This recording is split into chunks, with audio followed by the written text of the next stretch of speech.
Hey, this is SIfu Gus. Today we're going to be talking about what's a warrior, or how to activate your warrior spirit. All of us have it. It's like this mighty oak here. We're in beautiful Thousand Oaks, California. So that's what we're going to be talking about today. But before we get started, can you like and subscribe our page? It really helps out the channel, allows us to grow so more people can see this content, and I really appreciate everything you guys have been doing so far, and we're going to continue right now.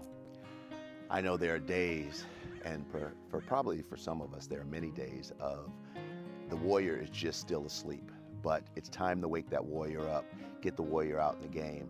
One of the many great things I love about Kung Fu is its history, its warrior history. This place is so cool. Really cool place to film today. Martial virtue and honor is what great warriors of the past, like Gigi Kwan, Yu Dayo, Guan Yu, Yu Fei, Sun Tzu. These are what these guys lived by, and they activated the warrior spirit within them, so you can activate the warrior spirit in you.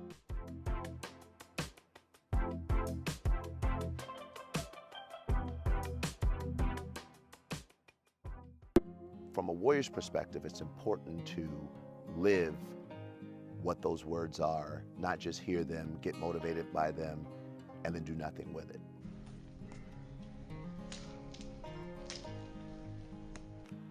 So we know days get hard, we understand that. And some days we just gotta suck it up. You know, it's the only way we get through it. And there's some tips I'm gonna share with you that can help you, that have helped me, and I'll tell you what have helped me, and pick and choose what you like and then go from there. I keep thinking I'm running into spider webs over here. Anyway, so, you know, Kung Fu has such a great history when it comes to philosophy applied in everyday life, because this channel is about lifestyle. So, you know, I hope this helps someone. So when we have great mentors like Bodhidharma, if you don't know who he is, look him up. John Sung Fung. These are people who lived a virtuous life, and what they wanted to do was be good.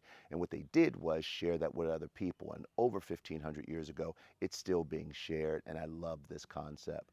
So this is what we're trying to present at the Village.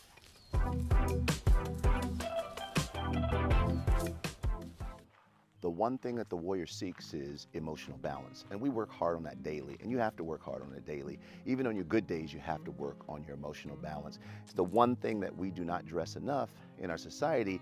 We address the physical, getting strong, and the mental, getting smart, and the spiritual, ascending to a whole nother realm.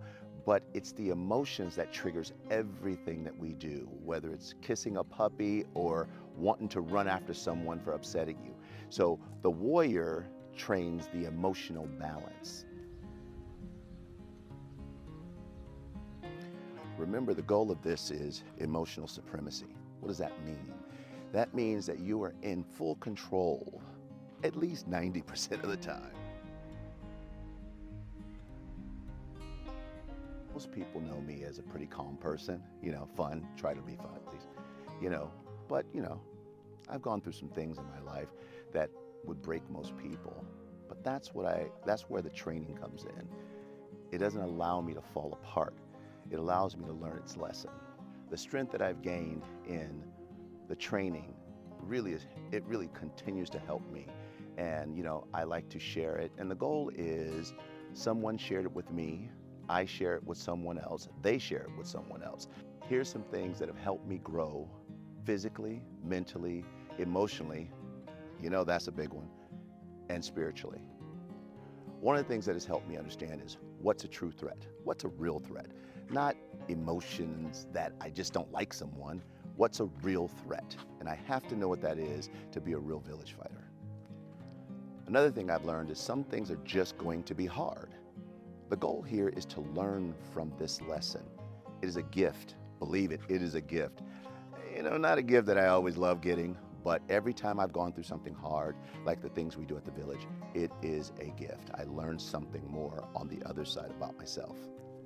If you find a guide or a community that you can get in that's supportive and help you grow, not always telling you what you want to hear, but telling you the things that you need to grow with, those things are always good. We as martial artists, our goal is not to make it always easy, but to make it understandable over time. And this is a hard thing because the emotion, once again, is what runs people away from martial art training, the things that can truly benefit them. If you feel like running, then stay. Do the opposite. The fighting part is a tough one because most people see one person hurting another. It's partially that, but the bigger part that every martial artist get out of this is a deeper look into ourselves. How do we deal with stressful situations? I've had people tell me, oh, SIfu Gus, this is my jam, this is what I do, and then they hit a stressful point, a point in which they could get through, and then we never see them again. And so the fighting is important because you have to grow through the toughness.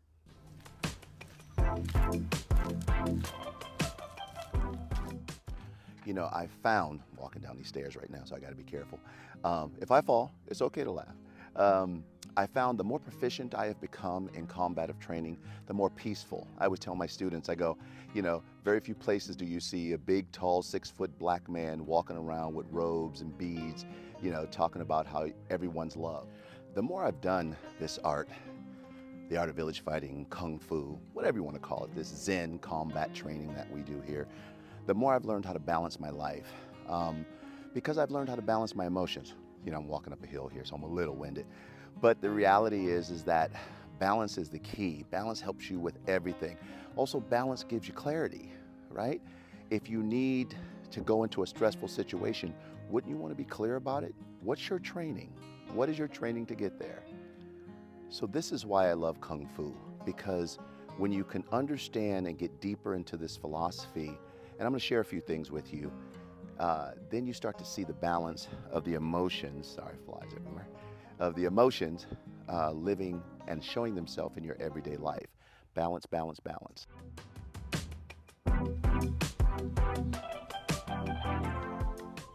To the mind that is still, the whole universe surrenders.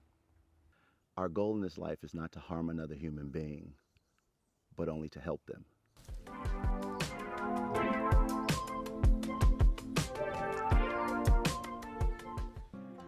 And I'll leave you with this one. The greatest victory is the one that requires no battle. That's Sun Tzu right there. So now, among these beautiful trees and Thousand Oaks. Hey, I get it, Thousand Oaks. You get it?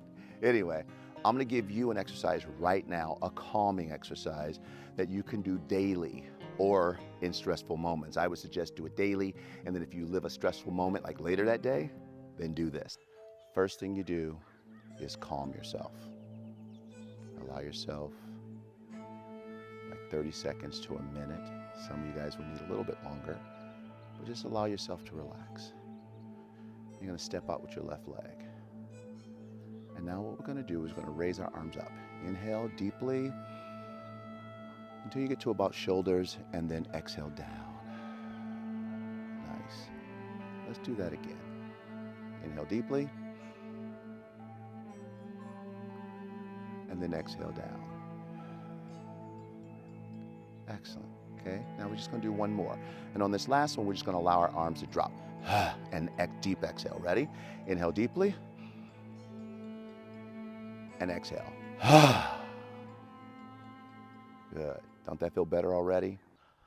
So that's a great exercise to do when you're just having a moment. Everyone has one, so that's a great drill to do. And there's so much wonderful internal training out there. We call it internal Kung Fu. Some people call it Qigong. Some people call it Tai Chi. But it's internal Kung Fu, we call it. Kung Fu is the term, is about becoming good at something, right? You can be a dancer and be Kung Fu. So if you want to be good at controlling your emotions, that's a good exercise to start with.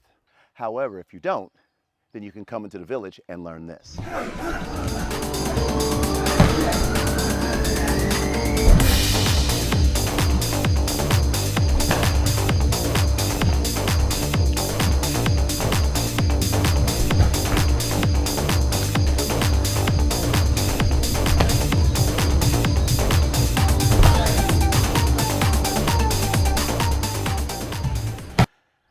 I love the self-protection aspect of Kung Fu.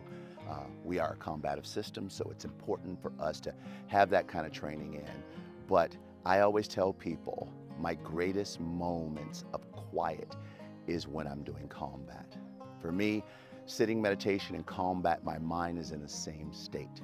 And although my body may be doing something different, but my mind is calm, it is clear, and this is what we do when you train and you cultivate the warrior spirit.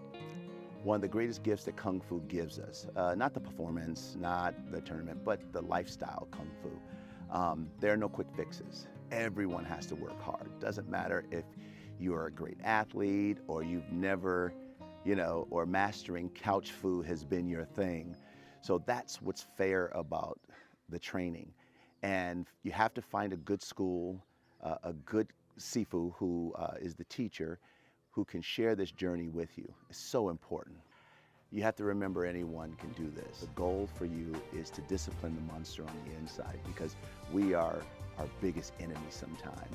So remember that as you go into this world. Remember, do me a favor, like and subscribe our page. Like I said, we're trying to grow this. We're trying to share this message out there, because I've met people in my life going, where have you been my whole life? I need this. So I really want to share this. So I want to thank you guys again, and we'll see you on the next one.